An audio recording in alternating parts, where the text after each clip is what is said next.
Mərkəzi O1 nöqtəsində olan çevrə mərkəzi O2 nöqtəsində və radiusu 8 olan çevrəyə daxildən toxunaraq O2 nöqtəsindən keçir.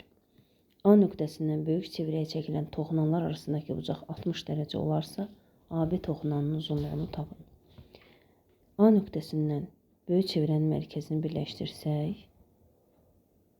bu həm də kiçik çevrənin mərkəzindən keçən bir düz xətt olur və mərkəzdən toxunma nöqtəsinə çəkilən xətt həmişə toxunma nöqtəsində perpendikulyar, yəni düz bucaq əmələ gətirir.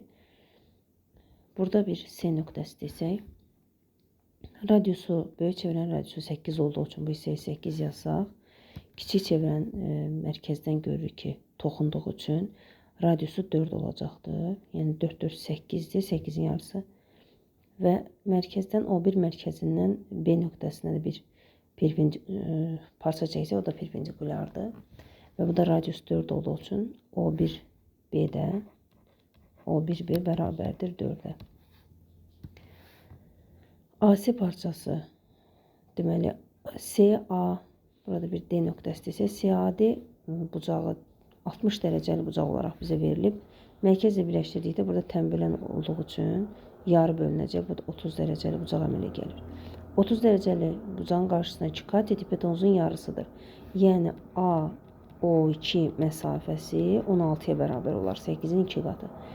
Həmçinin AO1 məsafəsini də biz buradan tapa bilərik ki, 16-dan əgər 4-ü çıxsaq, deməli bizə verəcək AO1 məsafəsini, o da bərabər olur 12-yə.